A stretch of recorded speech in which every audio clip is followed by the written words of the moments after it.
Ready? Nice outfit.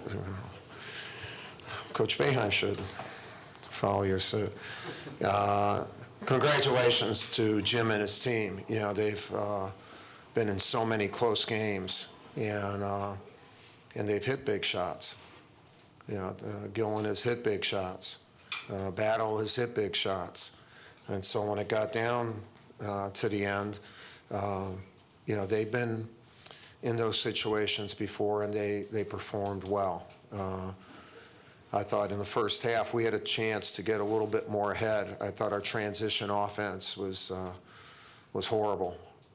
You know, just horrible. We had 5 fast breaks where we didn't get anything from them, and then, you know, we got paid back for that.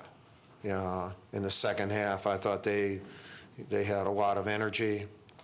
The crowd was good, and you know, they were deserving of the win. So, any questions? Mike, tactically, what did you think changed in the second half? Well, they hit shots, and you know, their offensive execution was just a lot better in the second half, and we hit shots. It was a high-scoring second half, and kind of slow. The first half was slow, and they started pushing the ball a little bit more, and we didn't push it as much in the second half, although they got back. But again, I go back to the first half. We had a lot of missed opportunities in transition. Coach, what was key to, or what was the challenge that Gillen presented in just kind of containing him? Well, their whole team does. You know, they have 4 guys who can really score the ball. And when Thompson is scoring at the center position, then they have 5. But they got 4 guys who can step up and make big plays. And I thought Matt Jones did a great job on White the whole game in limiting his shots. He really didn't score against Matt. And but then they have other guys. I mean, they're a high-scoring team. I thought the first half for them was not indicative of the way they usually play offense, and I'm not sure that was all of our defense.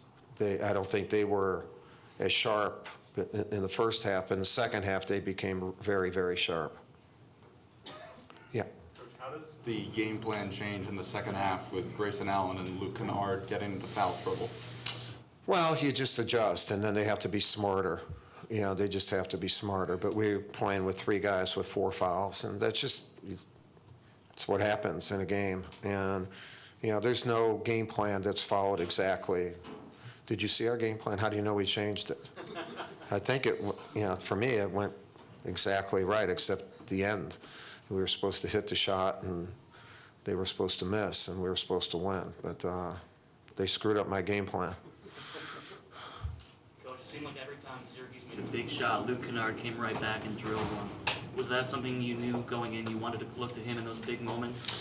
Well, we have looked to him in big. I mean, he's had a sensational year, and I thought Emil hitting free throws was big for us. And you know, we had open shots that, you know, we missed, and but you got to knock him down. You got to knock him down. So there were more opportunities than just Luke. It's just that the ones he shot went in. But you said that the other day you guys put yourself into the bigger picture. Do you think this kind of set you back at all with 2 more roads? No.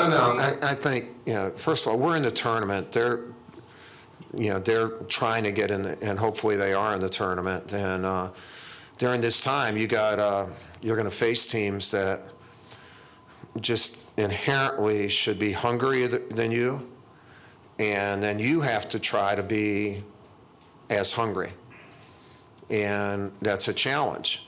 That's a challenge, and I think it's more of a challenge when we're playing guys that are hurt, because there's a part of them that would like to do only so much to win. It's not a bad attitude, but just human nature, you know, it's just human nature. And we're not desperate right now. And we're not going to be desperate no matter what happens, because we're going to be in the tournament. And over the years, I mean, that's called psychology. And it's tough to beat that old P, you know, or human nature. I mean, that's what a lot of these situations right now are not X's and O's, they're human nature things. And we need to do better in that regard. Yeah. You mentioned that they're not desperate right now, and they aren't because they're in the tournament. How, when the time comes, do you get them to play with that sense of urgency? Well, we'll find out. If you have suggestions, send them to me. You know a lot more than I do. So Well, I trust geez, you. that's amazing that one of you would actually say that. Holy mackerel, that's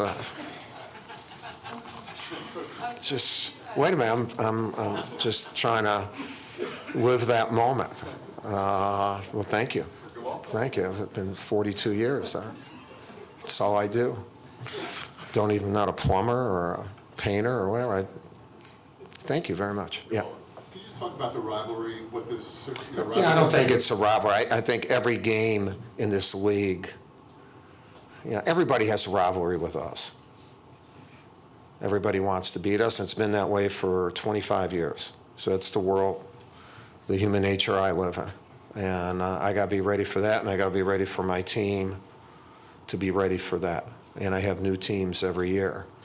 And although it's the same old me, same old game plan, kind of gets boring, doesn't it? Say no. Winning never gets boring. Oh, thank you. Take him home with us. Anything else for Coach? Can you take me into, Jason said he's been. I don't know if I can take into anyone's head. He said he's been doing 3-second drills in practice where he has, he has to score in three. No, he's trying to pick up the pace of how he plays, and John Shire's worked with him, and he's done that. I mean, Jason's had a heck of a year, and he played well again tonight. One of the things he's doing is really defensive rebounding. I mean, really rebounding well. Listen, it's always an honor to come up here. Crowd's great, people. I love Syracuse, and obviously I love Jim and his family. Congratulations to them. And you don't know what a treasure you have in him. I've been with him these 11 years with USA Basketball, and he's brilliant, competitive, loyal, and he doesn't need his ego scratched. In other words, he's humble as long as we win. And I love the guy, and I'll be forever grateful for him, for what he did and the bond that we developed during this. So it's hard for me to think of a rivalry when I think of Jim or Syracuse. But again, it's so good that Syracuse, we've been in a number of years in the league. It's amazing to add not just the quality of play, but the history of program. The culture, and it's a valued asset, for the ACC. Yeah. Coach, do you ever get surprised by things that maybe at this point in your career shouldn't surprise you? What I mean by that is you go up by 9 early in the second half. You know if you can get away, and they keep chipping away, and then he hits a bank shot to win the game, and do you just say, of course? No, I tell you what, to be quite frank with you, the end of game was not unexpected to me, because we didn't manage the entire game, and the basketball gods do that. And I'm never going to, I always believe in them. And but if we played better, there wouldn't have been a last shot. So that's the way I feel about it. But God bless them for hitting it. I mean, how can it be more exciting than that? And it's terrific. But we could have done better. Okay.